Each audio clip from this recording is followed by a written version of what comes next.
La tragedia de Ámsterdam. La mañana del 25 de febrero de 2009, el vuelo 1951 de Turkish Airlines fue el primer avión en estrellarse en el aeropuerto Schiphol de Ámsterdam en más de 10 años. Chocó muy fuerte contra el suelo. Hizo un ruido tremendo.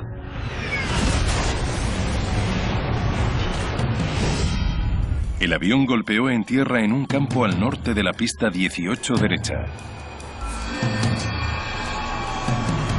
Como el accidente tuvo lugar tan cerca del aeropuerto, los servicios de rescate llegaron rápidamente. La mayoría de los pasajeros sobrevivieron, pero muchos estaban gravemente heridos. Los supervivientes fueron llevados rápidamente a los hospitales de la zona. Las imágenes del accidente de Ámsterdam se extendieron rápidamente por todo el mundo. Era el tercer accidente de un avión de pasajeros en tan solo 6 semanas. El que hubiera sido tan repentino añadía aún más misterio. El Consejo de Seguridad holandés no tardó mucho en llegar al lugar del accidente. Ellos se encargaron de investigarlo, pero no estaban solos. Se trataba de un avión estadounidense. Así que el Consejo Nacional de Seguridad en el Transporte de Estados Unidos envió a Ámsterdam a Joe Sedor, uno de los investigadores con más experiencia.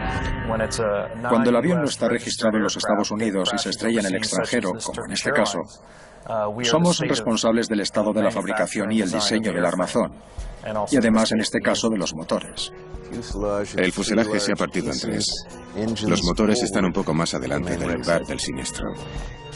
El vuelo 1951 contaba con uno de los aviones más avanzados en el aire, el Boeing 737 Serie 800. Estaba diseñado para rutas largas a grandes altitudes. La nueva generación 737 continúa siendo la mejor aeronave Boeing que se ha construido. Hemos creado un avión con alas y aeroelectrónica mucho mejores y sistemas más simples que requieren menos mantenimiento. Los investigadores sabían que no se trataba de cualquier avión. El 737 es también el avión más vendido.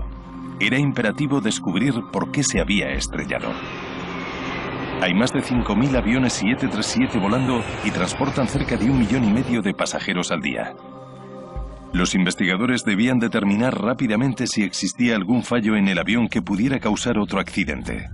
Lo que sabían por el momento era que el vuelo 1951 viajaba desde Estambul, en Turquía, hasta Ámsterdam. Había 128 pasajeros a bordo de ese vuelo, entre ellos 4 ingenieros de Boeing. Señores pasajeros, el avión va a comenzar el descenso al aeropuerto Schiphol de Ámsterdam. Les rogamos que mantengan rectos sus asientos y coloquen las bandejas en posición vertical. No hubo ninguna mención a bordo de ningún tipo de problema en la cabina de mando. En el accidente murieron 9 personas, entre ellas 3 miembros del equipo del Boeing y los pilotos. A ver si puedes conseguirme unas fotos aéreas del lugar del accidente. Las similitudes con otro accidente reciente de un Boeing, el vuelo 38 de British Airways, eran escalofriantes. Aproximadamente un año antes había habido un aterrizaje corto de un 777 en Heathrow que acabó con un incendio en los 2 motores. En ese accidente, un Boeing 777 chocó contra el suelo a poca distancia de la pista de aterrizaje. El piloto de British Airways informó de que ambos motores se habían detenido justo antes de aterrizar. En el momento en que se produjo el accidente de Turkish Airlines, aún no se había descubierto la causa de ese accidente. Al igual que en ese caso, los investigadores contaban con muchas pruebas. El avión y sus motores estaban prácticamente intactos. La caja negra del vuelo y los registros de voz en cabina estaban en buenas condiciones. También contaban con supervivientes que podían detallar lo ocurrido. De acuerdo con los pasajeros, el aterrizaje parecía normal, pero de repente el avión cayó y chocó contra el suelo.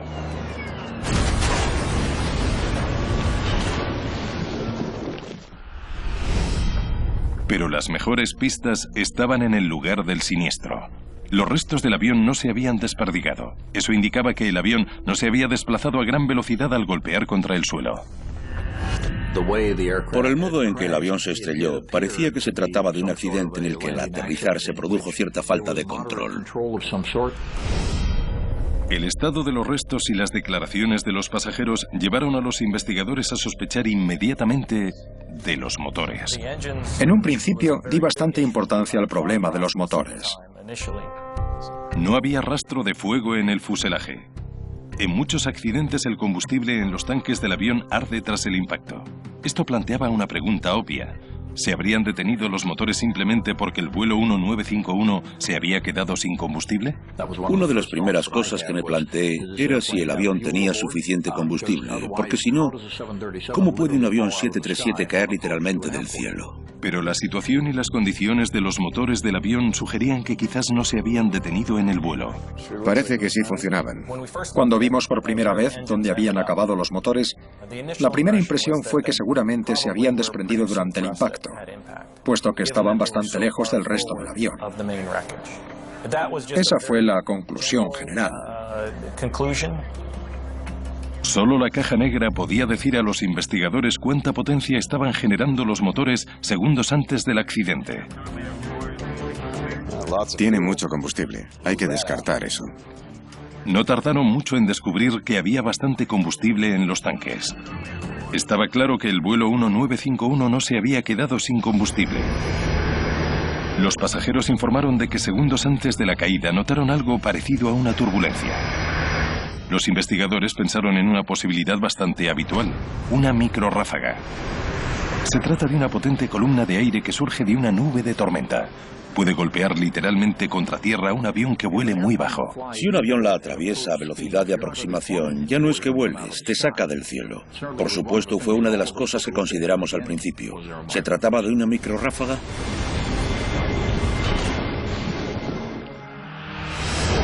En 1985, un vuelo de Delta Airlines se vio atrapado en una microrráfaga cuando aterrizaba en el aeropuerto de Dallas-Fort Worth. El avión chocó contra el suelo antes de alcanzar la pista de aterrizaje. Murieron 137 personas. Los investigadores averiguaron que había habido nubes densas sobre el aeropuerto cuando se produjo el accidente. También podía haberse producido una fuerte ráfaga de viento. La caja negra había registrado vientos fuertes fuera del avión. Los investigadores debían analizar todos estos datos para demostrar la teoría de la microrráfaga.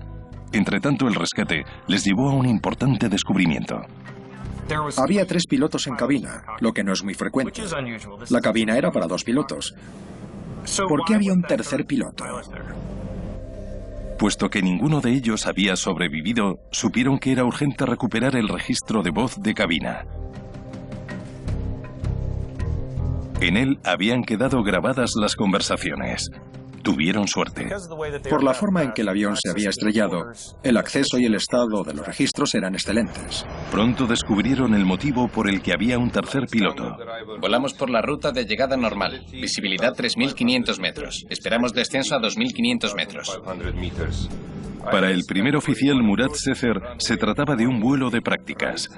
Era nuevo en la compañía y le estaban mostrando las complejidades del aterrizaje en el aeropuerto de Ámsterdam. En las cartas Jepsen, que es lo que los pilotos utilizan para navegar desde o hacia Schiphol, hay 202 páginas de información solo sobre ese aeropuerto, así que hay 1000 maneras diferentes de actuar. Pista 18 derecha, con 3 salidas de alta velocidad a la izquierda. El capitán Hassan Narisan cumplía ese día 2 funciones. Estaba formando a su primer oficial. Realiza pequeñas correcciones mientras nos acercamos a la pista. Y estaba a cargo del vuelo 1951. Había un tercer piloto en cabina porque había un piloto de prácticas. Olgay Osgur era el piloto de seguridad. Se encargaba de supervisar el progreso del vuelo durante las prácticas. El objetivo de ese otro par de ojos es estar pendiente mientras el capitán y el oficial de primera están con la formación, por si ocurre algo, asegurarse de que no se les escape nada. ¿Se oye bien la grabación?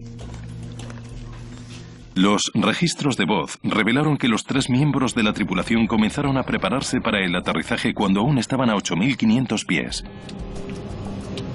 Ámsterdam, vuelo Turkish 1951 descendiendo a 7000, velocidad 250. Pero el registro también recogía un sonido extraño, un aviso que no tenía sentido en esa etapa del vuelo. Uno de los investigadores del Boeing era un piloto, un ingeniero. que vino a ayudar con los registros de voz para comprobar si había cualquier sonido extraño que no se considerara normal. Velocidad correcta para ILS en pista 1.8 derecha. Descenso a 4000. ILS en pista 1.8 derecha. La alarma continuaba sonando. Era el aviso del tren de aterrizaje. Pero el capitán no le dio importancia. Turkish 1951 descendiendo a 4000. ILS en pista 18 derecha. Aviso de tren de aterrizaje. ¿Eso es el aviso del tren de aterrizaje? Pero si aún están a 8.300 pies. El aviso era una pista consistente, pero aún no sabían si este era el motivo que podía haber causado el accidente. La tripulación del vuelo 1951 de Turkish Airlines recibió el aviso para abrir el tren de aterrizaje cuando aún estaban a miles de pies en el aire.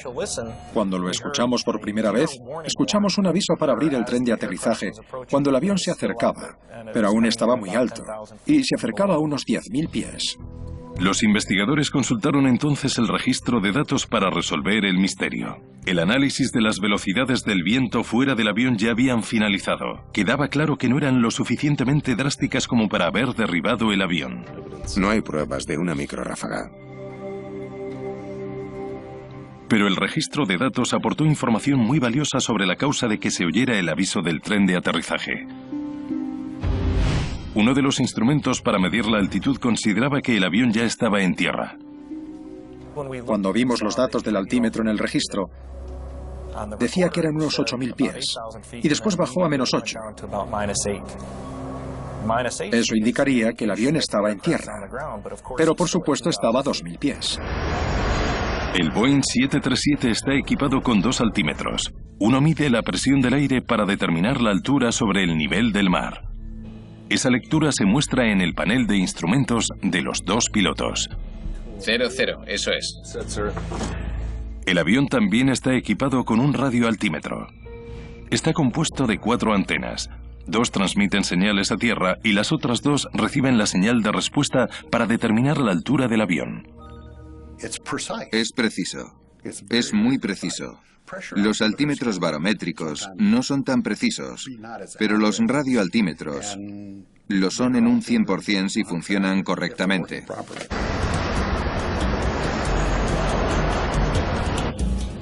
Una antena muestra la lectura en el panel del primer oficial, la otra en los instrumentos del capitán.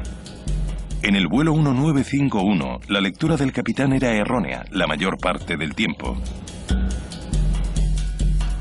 Cuando los investigadores revisaron los registros de voz, hicieron un sorprendente descubrimiento. Ámsterdam. Turkish 1951 descendiendo a 7000. Velocidad 250. Radioaltímetro. Parecía que el capitán sabía que el aviso del tren de aterrizaje estaba causado por un altímetro defectuoso. El avión pensó que estaba ya cerca de tierra y el tren no se había bajado. Pero el capitán se dio cuenta de que el problema era el radioaltímetro, que avisaba de que estaba volando muy bajo, por lo que indicó que el aviso era por el radioaltímetro. Durante todo ese tiempo, el altímetro del capitán había indicado una lectura de -8, lo que hacía saltar el aviso. Lo interpretaron como una simple molestia. Turkish 1951, desciende a 2000. 1951, descenso a 2000. Se buscaron entonces otras anomalías. Descubrieron que con el vuelo 1951, aún a 17 kilómetros del aeropuerto, los controladores indicaron a los pilotos que iniciaran el viraje final para situarse en la pista. Turkish 1951, vire a la izquierda rumbo 210, autorizada aproximación a pista 1.8 derecha. Izquierda rumbo 210, autorizado ILS, Turkish 1951. Rumbo 210, capitán. Este viraje situó al vuelo 1951 en línea para despegar en la pista 18. La pista estaba equipada con un sistema de aterrizaje por instrumentos, ILS, que envía una señal indicando la senda de planeo ideal hasta el inicio de la pista. El piloto automático sigue esta senda de planeo hasta llegar a unos pocos pies del suelo. Entonces el piloto toma los mandos. Hace que el aterrizaje sea muy sencillo. El ILS es muy fácil, es como un videojuego. Mi hija ha volado con un simulador de vuelo y sabe aterrizar con un 737 utilizando el ILS. La tripulación comenzó a configurar el avión para el aterrizaje, indiferente al aviso que se encendía continuamente debido al fallo del altímetro.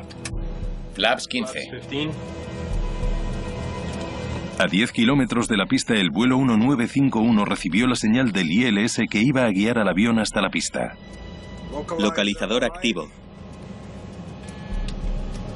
Localizador fijado. El piloto de seguridad Olgay Osgur avisó al capitán Arisan del fallo del altímetro. Hay un fallo en el altímetro, capitán. Está bien. Turkish 1951. Autorizado para aterrizar. Pista 18 derecha. Autorizado, gracias. Los investigadores se quedaron muy sorprendidos. La tripulación sabía que existía un fallo y continuó con la aproximación. ¿Qué es lo que causó entonces el siniestro? Estaba claro que en este accidente había algo más que un altímetro defectuoso. Todas las medidas de seguridad y la forma en que se construyen los aviones, el modo en que se pilotan, todo está basado en la idea de que puede darse cualquier tipo de fallo y aún así se puede llegar sano y salvo. El radioaltímetro es solo un instrumento. No podemos afirmar que si falla un simple instrumento, esto pueda ser una causa de preocupación y pueda provocar un accidente. Los investigadores se plantearon si la tripulación había recibido las instrucciones correctas en la aproximación. Comprobaron las conversaciones entre los pilotos y el controlador. Revisaron bien todas las indicaciones. Turkish 1951. Descienda a 4000. Velocidad correcta para ILS en pista 18 derecha. Turkish 1951. Descienda a 2000. Turkish 1951. Diríjase rumbo 210. Autorizada aproximación a pista 18 derecha. Al seguir las indicaciones del controlador, la tripulación realizó el viraje final demasiado cerca de la pista. Si hubieran capturado bien la señal, estarían aquí. Las directrices internacionales indican que los aviones que se aproximan deben interceptar la señal que les guía hasta la pista desde abajo. Así no tienen que hacer ninguna corrección brusca de último minuto. Para interceptarla aquí tenían que descender. Pero las instrucciones para el vuelo 1951 les llevaron hasta el umbral de la senda de planeo cuando aún estaban demasiado altos. Es una maniobra bastante frecuente en Schiphol, porque así llegan más rápido hasta la pista. Como estaban tan cerca, tenían que capturar la senda de planeo desde arriba. Aunque es una situación poco frecuente, los pilotos pueden hacerlo si lo gestionan correctamente. La aproximación a la senda de planeo desde arriba es más difícil, porque los pilotos tienen que reducir la velocidad y descender rápidamente para interceptar la señal. Lo llamamos aproximación de mate. A algunos pilotos les gusta, a otros no. Es más difícil y todo ocurre más rápido cuando estás sobre la senda de planeo intentando capturar la señal desde arriba. Para muchos pilotos es un reto. La aproximación desde arriba complica el trabajo de los pilotos, pero es una práctica frecuente en Schiphol. He volado hasta Schiphol varias veces y suele ocurrir eso. Si las instrucciones del controlador hubieran preocupado a la tripulación, se habría mostrado en las conversaciones. Estaban a solo 5 kilómetros de la pista. 1000. Comprobado. Flaps 40. Flap desacelerador. Flap desacelerador. Luz verde. Todo a su tiempo. Tren de aterrizaje. Tren abajo. 3 verdes. Flaps. Flaps 40. Luz verde. 500. Todas las luces encendidas. Avise a la tripulación de cabina. Muy bien. Personal de vuelo, tomen asiento, por favor. Entonces comenzaron los problemas. Un aviso de pérdida. Más velocidad, capitán. Lo tengo controlado. Solo 100 nudos. Más velocidad. Arisan intentó salvar el avión, pero solo a 400 pies de tierra y a apenas 1,5 kilómetros de la pista, el Boeing 737 cayó de repente como un plomo. Solo tardó unos segundos en chocar contra el suelo.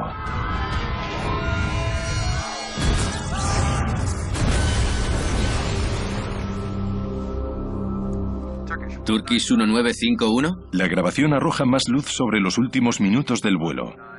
La tripulación estaba configurando el avión para el aterrizaje con bastante retraso. Flaps. Flaps 40. Luz verde. La mayoría de aerolíneas establecen en su normativa que el vuelo debe estar estabilizado y con todas las listas de comprobación completas cuando el avión desciende a 1000 pies. En lo que se refiere a los instrumentos, es importante tener todo listo a 1000 pies. El avión está configurado, has disminuido la velocidad y completado las listas de comprobación y te han autorizado el aterrizaje, así a partir de los 1000 pies solo tienes que controlar los instrumentos y situarte sobre la pista. Avise al resto de la tripulación. Personal de vuelo. De hecho, la tripulación estaba con la lista de comprobación cuando surgieron los problemas a 460 pies del suelo. La aproximación no se había estabilizado. Como el avión estaba inestable, los pilotos se enfrentaron a una carga de trabajo demasiado alta en los últimos 1000 pies de vuelo. El altímetro tenía un fallo. El avión continuaba dando avisos. Los pilotos debían realizar una aproximación arriesgada e iban con retraso en la lista de comprobación. Pero todo esto aún no explicaba por qué se había estrellado el avión. En este tipo de accidentes, no puedes entrar en la cabeza de los pilotos. Y es muy frustrante. Pero el registro de datos proporcionó otra pista curiosa. Momentos antes de chocar contra el suelo, los motores estaban al ralentí sin apenas potencia. Quizás si se trataba de una repetición del accidente de Heathrow.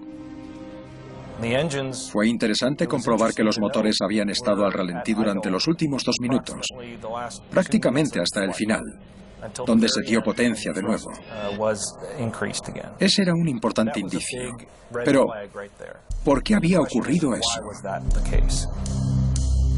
Pero entonces observaron algo muy diferente al incidente de Heathrow.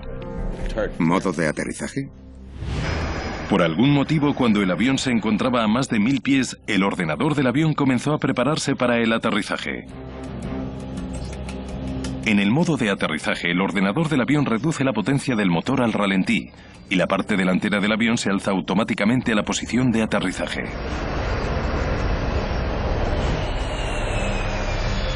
El avión solo debe tener esta configuración si está a punto de tocar tierra. El piloto automático alza el morro del avión para el descenso final. El acelerador reduce la potencia al mínimo y el avión llega al suelo con los motores al ralentí o a punto de ponerse al ralentí. Pero el vuelo 1951 redujo la velocidad al mínimo y alzó el morro del avión mucho antes de que se acercara a tierra, por lo que este comenzó a volar cada vez más lento durante el descenso. ¿Pero por qué estaba en modo de aterrizaje? ¿Y por qué no se dieron cuenta los pilotos de lo lento que volaban?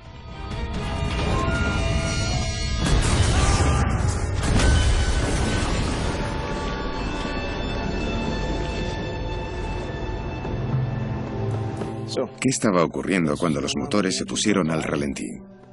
Los problemas comenzaron con el fallo del altímetro. Debemos considerar el sistema como un todo y ver cómo ese fallo de -8 afectó al resto de sistemas del avión. Esa fue una parte fundamental de la investigación. Teníamos que saber cómo había usado el piloto automático esos datos. Y aún más importante, cómo los usó el acelerador automático. El ordenador de vuelo está compuesto por 2 sistemas, el piloto automático y el acelerador automático. Este último determina la potencia que necesitan los motores, mientras el piloto automático controla la altitud y la dirección. Los 2 sistemas trabajan de forma independiente y solo uno de los altímetros proporciona información al acelerador automático. En este caso, tuve que aprender todo lo relativo a radioaltímetros y sistemas de aceleradores automáticos que no sabía antes. Las piezas del puzzle comenzaron a encajar cuando vieron la conexión entre el fallo del altímetro y la potencia del motor. El radioaltímetro proporciona información al acelerador automático que se encuentra en el panel del capitán.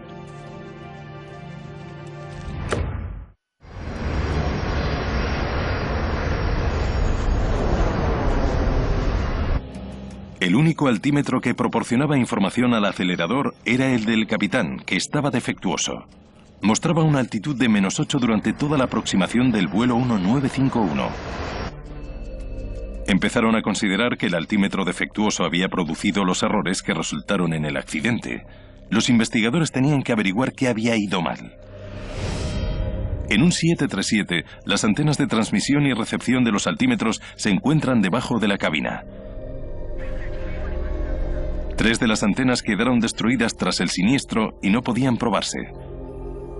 Pero una de las antenas del capitán estaba ilesa.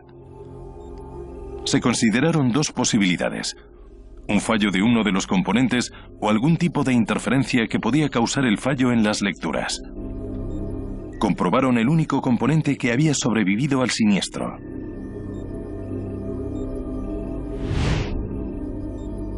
Los ordenadores que controlaban el sistema también funcionaban, pero los investigadores hicieron un curioso descubrimiento. No eran los mismos que iban instalados en el avión cuando se habían entregado las aerolíneas 7 años antes. Este hallazgo cambió el rumbo de la investigación.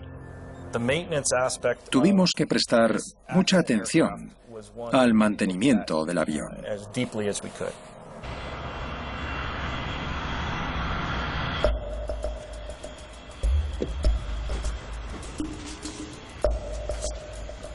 Cuando estudiaron los informes de mantenimiento del avión, descubrieron que el radioaltímetro del avión ya había dado problemas antes. Conseguimos más datos de Turkish Airlines.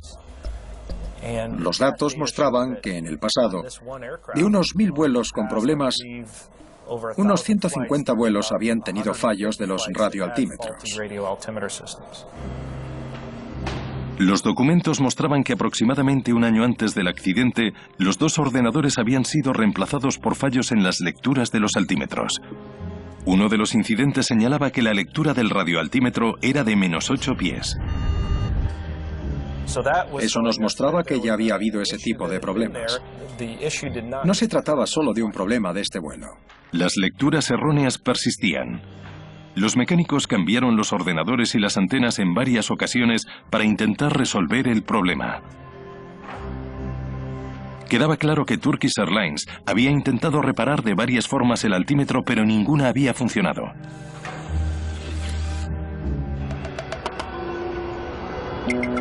En el momento del accidente, Turkish Airlines tenía una flota de 52 aviones Boeing 737-800.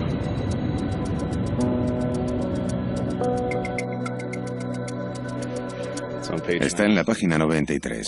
Al revisar los datos de mantenimiento, observamos que los fallos del altímetro se habían notificado tanto en el avión siniestrado como en los del resto de la flota.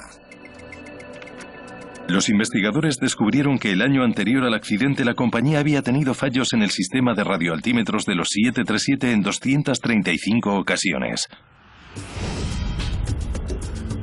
Las reparaciones habían consistido en reemplazar las antenas, limpiar los sistemas, reemplazar los ordenadores e instalar juntas para protegerlos de posibles entradas de agua.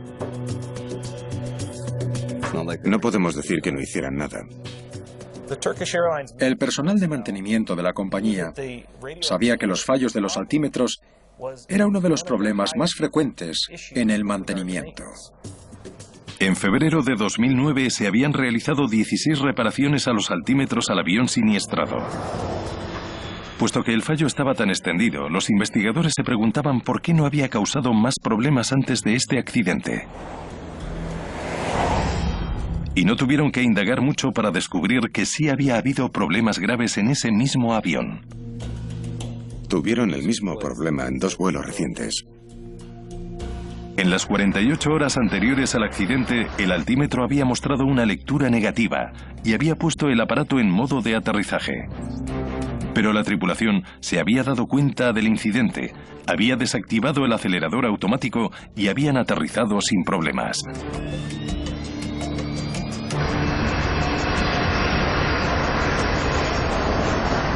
Solo desconectar el modo automático y pilotar. En los meses posteriores al accidente, otras compañías revelaron historias similares. En Australia, en Holanda, en Canadá y en Austria, los pilotos informaron de que sus 737 activaban el modo de aterrizaje cuando el altímetro daba una lectura errónea. Y todos habían actuado igual, desactivando el acelerador automático y aumentando la potencia manualmente. Todos habían aterrizado sin problemas. Puede haber fallos en un avión, pero normalmente se pueden identificar para garantizar que no hay ningún problema durante el aterrizaje. En 2008, Boeing recibió 2.569 notificaciones de fallos en los altímetros en sus aviones 737. Pero en ellos había muy pocos casos en que el avión hubiera activado el modo de aterrizaje. Apenas hay informes sobre ello. Boeing también intentó sin éxito encontrar la causa del fallo. Concluyeron que no se trataba de una amenaza para la seguridad porque el 737 proporcionaba suficientes avisos para que los pilotos pudieran reaccionar. De hecho, en todos los casos en los que había fallado el altímetro, los pilotos habían podido recuperarlo. Pero el vuelo 1951 de Turkish Airlines parecía ser la excepción. Los investigadores aún no sabían por qué. Nos preguntamos qué podía haber ocurrido. Entonces comenzamos a prestar atención a la actuación de la tripulación durante la aproximación final a menos de 1000 pies. Finalmente, cuando revisaron los últimos minutos del vuelo 1951, quedaron claras las circunstancias de la tragedia. Se trataba de una serie de acontecimientos que habían concluido con la caída del avión. ¿Qué ocurrió cuando el avión pasó a modo de aterrizaje? Descubrieron que el avión había entrado en modo de aterrizaje en el peor momento posible, justo cuando el avión estaba descendiendo para capturar la senda de planeo. Eso ocultó lo que estaba ocurriendo en realidad. Cuando los pilotos configuraron el avión para que descendiera y localizara la senda de planeo, sabían que el avión reduciría velocidad como parte de esa maniobra. Pero el avión estaba reduciendo para situarse en el modo de aterrizaje. Por eso a ninguno de los pilotos le llamó la atención que los aceleradores redujeran velocidad. Resultó engañoso.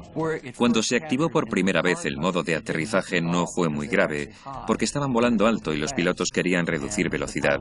De hecho, era posible que los motores ya hubieran reducido la potencia al mínimo, porque estaban intentando reducir velocidad y descender.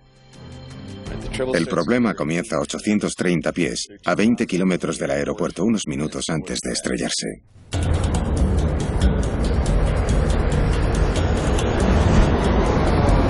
Ámsterdam. Turkish 1951 descendiendo a 7000, velocidad 250. Turkish 1951, descienda a 4000. Velocidad correcta para ILS en pista 18. Radio altímetro.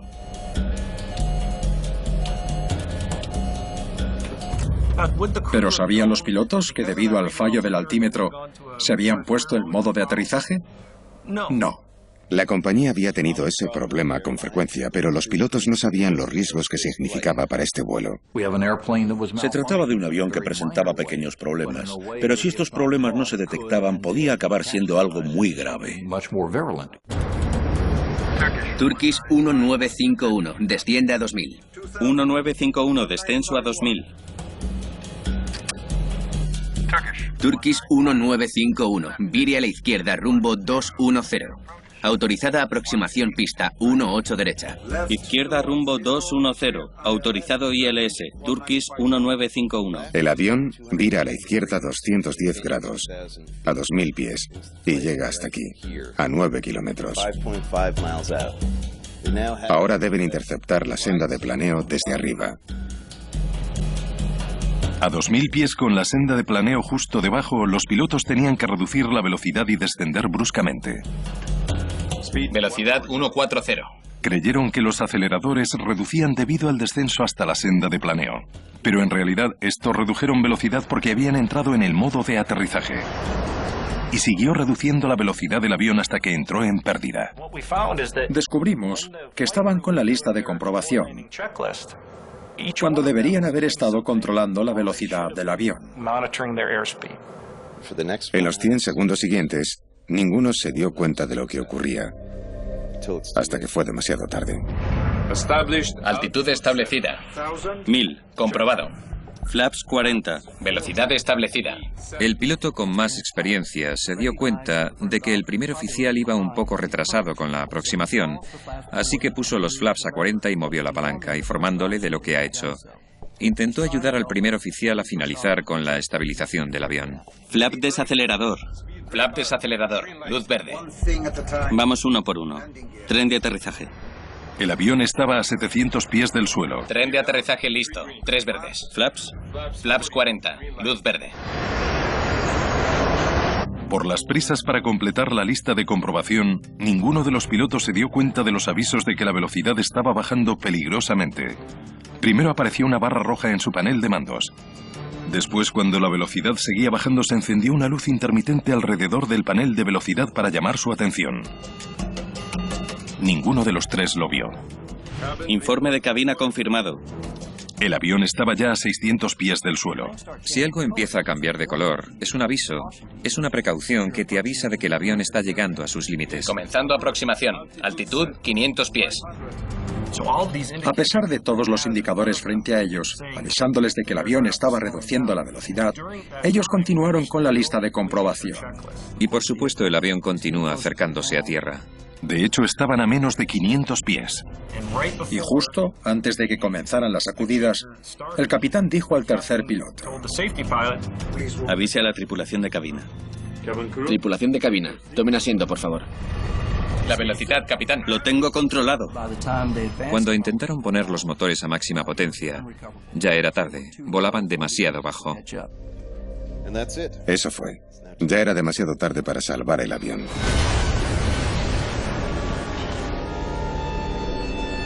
Sabían que el altímetro daba problemas, pero saberlo no fue suficiente.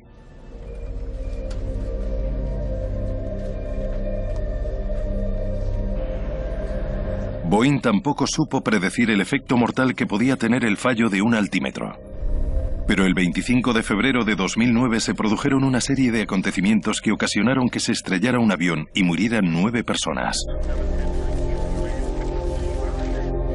En el informe oficial del accidente se establecía que los fallos se debían a un cúmulo de circunstancias. Nunca hay una única causa en un accidente de avión. No existe algo así. Quizá algún día Dios decida que ocurra algo así, pero hasta entonces podemos decir que nunca hay una única causa. El informe holandés también señaló que Boeing debería haber tenido en cuenta que el fallo del altímetro podía tener un impacto en la seguridad. Puesto que nadie había previsto una causa para que ese fallo provocara un accidente, el siniestro de Turkish Airlines planteaba una importante cuestión. ¿Se han vuelto los aviones demasiado complicados?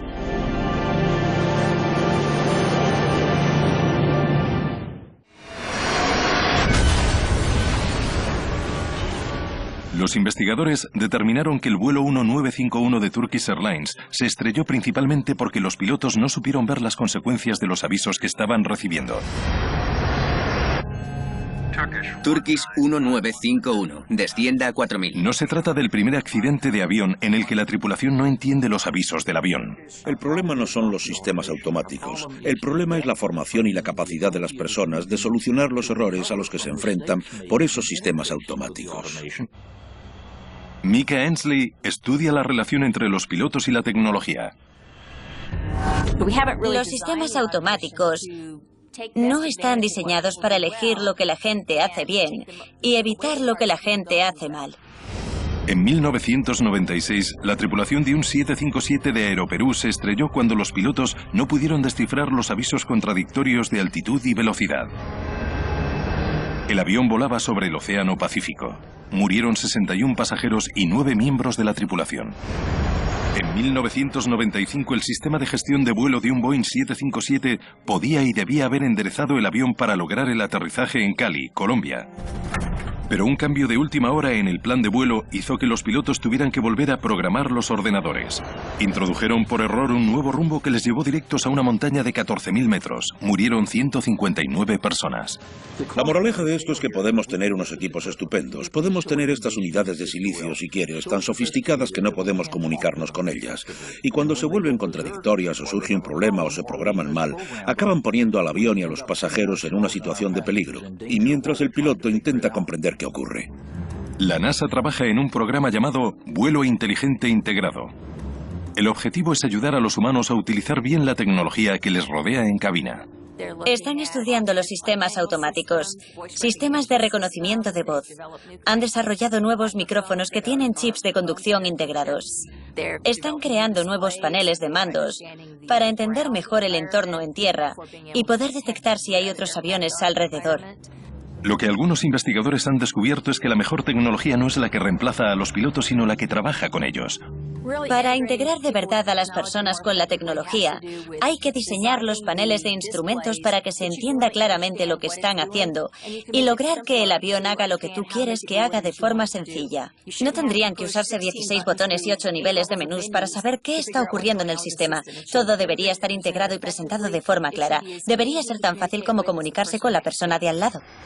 Boeing y Airbus, los dos mayores fabricantes de aviones, tienen diferentes perspectivas sobre la relación entre los humanos y la tecnología.